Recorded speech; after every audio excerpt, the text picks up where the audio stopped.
الاخبار؟ عاملين ايه؟ كله تمام؟ ازاي نفسيتك؟ عامله ايه؟ هل اطمنت على نفسيتك النهارده؟ طب السؤال التاني، انت اصلا عارف يعني ايه نفسيه؟ سامعاكم؟ لا ما تعرفش. النهارده هنتكلم يعني ايه نفسيه، وايه هي الراحه النفسيه، وازاي توصل لها اصلا. تمام؟ اوضح لك في الاول ان النفسيه مش مجرد مزاج حلو او وحش، دي كل حاجه جواك، مشاعرك وطاقتك وتفكيرك، ويعني باختصار كده راحتك النفسيه ايكوال جوده حياتك بشكل افضل. يعني لو نفسيتك تعبانه، حتى لو كل حاجه حواليك تمام، عمرك ما هتحس بالسعاده ولا الرضا. وده اللي احنا بنحاول ان احنا كلنا نوصل له، السعاده والرضا عموما.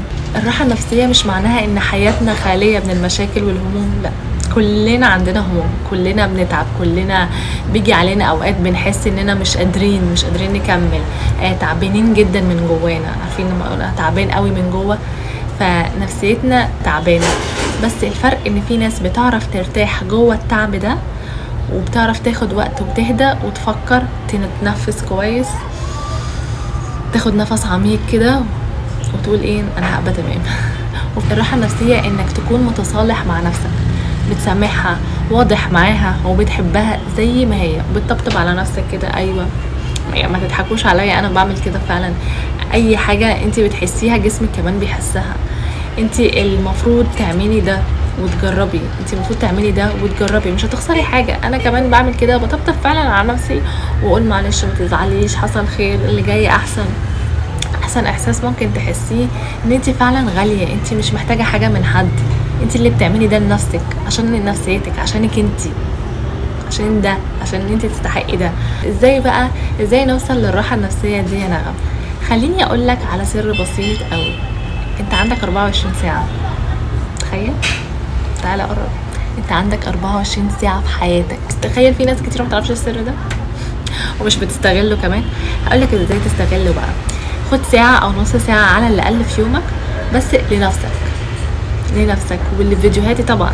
يعني بعد ما تخلص نفسك روح بقى شوف الفيديوهات بتاعتي. الوقت بقى ده تسميه بقى وقت التأمل، وقت الكواليتي تايم بتاعك. ناس بتعمل فيه يوجا زي ما انت تحب. الوقت ده هو اللي بيسند يومك كله، وهيفرق معاك قوي، بديك قيمة حلوة قوي ونتيجة حلوة بعدين كمان. افضل وقتين ليا بالنسبة لي انا، اول ما تصحى من النوم، بعد ما تصلي وتقول اذكارك، او قبل ما تنام وانت هادي كده وداخل خلاص هتنام. ده احسن وقتين بالنسبه لي، اول ما تصحى وقبل ما تنام. اقعد في مكان هادي او مكان انت بتحبه، وفكر في النعم اللي حواليك، تامل فيها، تخيل كده نفسك وصلت لكل اللي بتحلم بيه، كل اللي نفسك فيه. صدقني الاحساس ده بيغير كل يومك بجد. وسلام بقى لو كتبت الافكار ديت وعملتها فيجن بورد، او انت خليت الصوره اللي انت شايفها في خيالك دي خليتها حقيقيه كده قدامك، وهنتكلم عليها بعدين. يعني ايه اصلا فيجن بورد، او التخيل ده، وانك تكون عارف انت عايز ايه وبتتمنى ايه، وايه الاهداف اللي انت عايز تحققها في الشهر ده، مش السنه بس، الشهر. تكون اهداف مش بعيده قوي، لا قريبه، بنسميها ساعتها سمول تارجت، الاهداف الصغيره، الحاجات اللي انت عايز تحققها في الشهر ده او الاسبوع دوت، حاجات كده. يعني احنا دلوقتي في رحله التغيير اللي بدأناها من 6 شهور.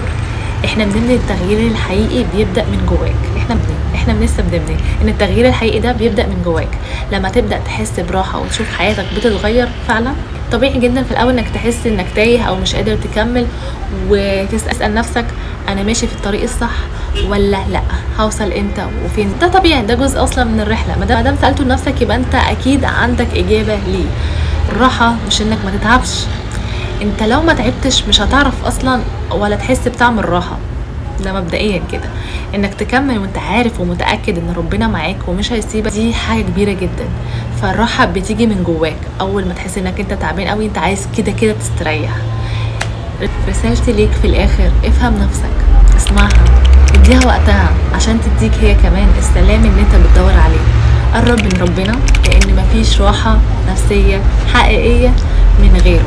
دي بجد الحاجه مهمه جدا في الفيديو دي كلها، في الراحه النفسيه هو ربنا.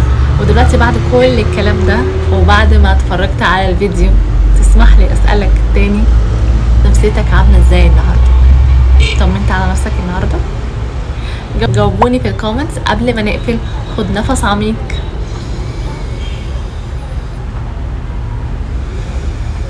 وطلعه كده، واسأل نفسك بصراحة، هو انا فعلا مريح نفسي ولا لسه بضغط على نفسي؟ افتكر دايما الراحة النفسية مش رفاهية، دي اساس اي خطوة ناجحة في حياتك. بس خليني اقولك حاجة في الاول، حتى لو بدأت تهتم بنفسك وتسمعها، لو اللي حواليك بيسحبوك لتحت عمرك ما هتعرف تطلع لفوق.